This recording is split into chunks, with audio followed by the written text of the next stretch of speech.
എം.ടി. വാസുദേവൻ നായർ മലയാളം എഴുത്തുകാരൻ ഇന്ത്യ എന്ന മേൽവിലാസത്തിൽ എവിടെ നിന്ന് അയക്കുന്ന സന്ദേശവും കോഴിക്കോട് കൊട്ടാരം റോഡിലെ സിതാര എന്ന ഈ വീട്ടിലെത്തും. ചങ്ങമ്പുഴയ്ക്ക് ശേഷം മലയാളി ആഘോഷിച്ച എം.ടിക്ക് 84 വയസ്സ് പൂർത്തിയായി. പിറന്നാളിനോടനുബന്ധിച്ച് കോഴിക്കോട് പൗരാവലിക്ക് വേണ്ടി എം.കെ. രാഘവൻ എം.പിയും പ്രശസ്ത നിർമ്മാതാവും മാതൃഭൂമി ഡയറക്ടറുമായ പി.വി. ഗംഗാധരനും എഴുത്തുകാരൻ വി.ആർ. സുധീഷും വീട്ടിലെത്തി ഹാരമണിയിച്ചു. ഇത്രയും കാലത്തെ ജീവിതത്തെക്കുറിച്ച് എം.ടി. ഇങ്ങനെ പറഞ്ഞു.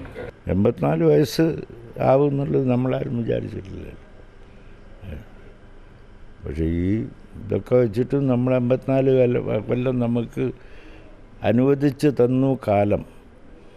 അതിന് കാലത്തിനോട്, പ്രകൃതിയോട്, ജഗന്നിയന്താവിനോട് ഒക്കെ നമുക്ക് നന്ദി പറയാം. അത്രയേ ഉള്ളൂ.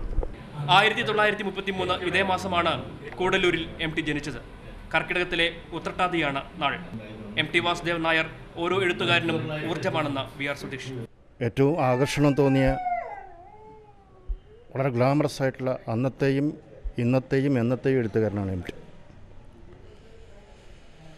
എം.ടി. നമുക്കൊരു ശക്തിയാണ്, വ്യക്തിപരമായിട്ടും സർഗാത്മകമായിട്ടും. മുൻ മന്ത്രിമാർ, സിനിമാ താരങ്ങൾ, എഴുത്തുകാർ, വായനക്കാർ, വിദ്യാർത്ഥികൾ എന്നിവർ നേരിട്ടെത്തിയും ഫോണിലൂടെയും എം.ടി. വാസുദേവൻ നായർക്ക് പിറന്നാൾ ആശംസകൾ അറിയിച്ചു. ക്യാമറാമാൻ മനോജ് പയ്യന്നൂരിനൊപ്പം അഭിലാഷ് നായർ, മാതൃഭൂമി ന്യൂസ്, കോഴിക്കോട്.